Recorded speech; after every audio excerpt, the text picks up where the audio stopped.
une galerie avec des éléments interactifs. Comme par exemple, alors le dé, ça sera un dé de lettres.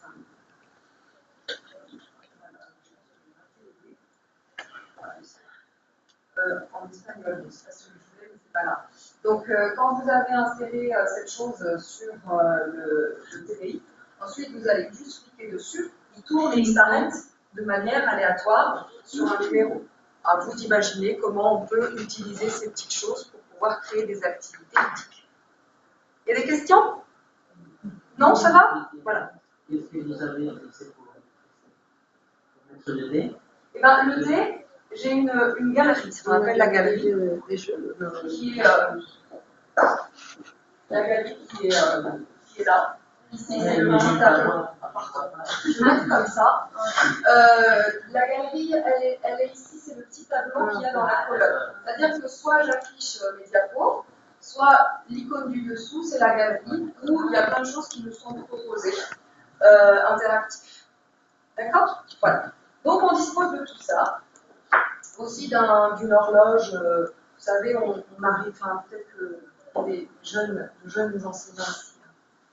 Ça veut dire quoi comme une vieille du tout? Non, mais moi, je me considère aussi parmi les vieilles. Non, c'est juste qu'aujourd'hui, on a l'horloge où on peut faire tourner les aiguilles pour mettre l'heure qu'on veut. Et fut un temps, on arrivait avec du carton, là, l'horloge, voilà, ils ont c'est vrai, ben là, il y a une option qui permet, je prends l'horloge du salon. Et puis un tourniquet aussi, je vous montrerai dans les activités après. D'accord? Voilà. Donc ça, ce sont toutes nos fonctionnalités qu'il va falloir intégrer après sur un plan pédagogique. Alors, juste une petite remarque, souvent quand les enseignants ont cet outil, ils pensent, et c'est tout à fait normal, mais qu'ils vont utiliser que cet outil. Pour moi, c'est une erreur.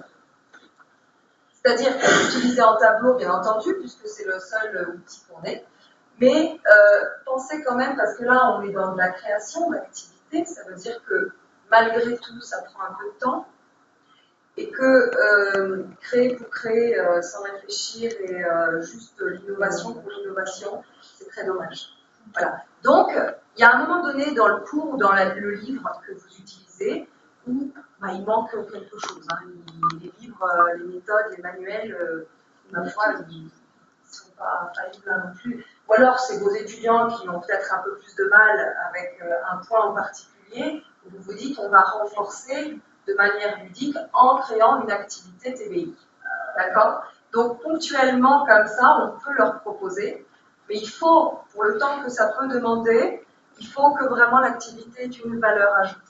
D'accord? Si je peux faire la même chose sur mon papier en 5 minutes, pourquoi passer du temps à le faire sur cet outil? D'accord? Donc ça, c'est un vrai conseil que je vous donne, et c'est parce que c'est normal, on a envie. Moi, j'ai vu des profs créer sans trop savoir où ils allaient, quoi. C'est-à-dire que l'objectif n'est pas non plus déterminé et précis. Et donc, ils mettaient la vidéo, le truc, je dis, mais qu'est-ce qu'on fait avec ça? Et bien, ils ne savaient pas, impossible de donner une consigne, c'est-à-dire qui va aller au tableau, comment on fait travailler tout le monde en même temps, tout ça, ça doit être toujours présent au moment où on crée les activités. D'accord? Voilà, un conseil au passage. Il ne faut pas nous fatiguer, effectivement. Ok. Alors, maintenant, on va passer à la phase suivante.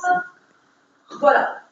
Ici, vous allez avoir l'occasion de réfléchir un petit peu à que faire. Alors, vous choisissez un des deux documents. Parce que souvent, les gens, ils essayent de faire des choses avec les deux, c'est impossible. D'accord? Vous choisissez soit un plan, peu importe de quelle ville, d'accord, un plan, soit une carte de France. Et vous allez essayer entre vous, en petits groupes, d'accord, de proposer quelque chose, une activité à faire, de manière collective, d'accord, et qui va pouvoir effectivement développer l'interaction entre les apprenants. D'accord? Ça, c'est la partie moins drôle. Il faut réfléchir un petit peu, on n'a pas envie. Voilà, alors en plus, ce que je vous propose là, c'est le contraire de ce qui se passe dans la réalité. C'est-à-dire que dans la réalité, j'ai une idée, je vais chercher quelque chose, le document que j'ai en tête, ou au contraire, je vois quelque chose qui me donne le flash, je me dire, ah ça serait super de le faire avec le TBI. Là, c'est moi qui vous impose un document, c'est un peu difficile, d'accord? Mais quand même, c'est intéressant de voir comment on réagit au début, comment on réagit face à l'outil pour organiser une activité. D'accord? Je vous laisse quelques minutes. Ne me regardez pas comme ça. Voilà, je peux passer, je peux discuter avec vous. Il n'y a pas de problème. Vous connaissez un peu? Non? Non, bah, je vais faire toutes ces connaissances alors. Alors, je vais vous donner ce document aussi pour vous rappeler un petit peu. Bon, les objectifs qu'on peut avoir quand on fait une... Vous l'avez pas? Voilà, j'en ai plein. Hein.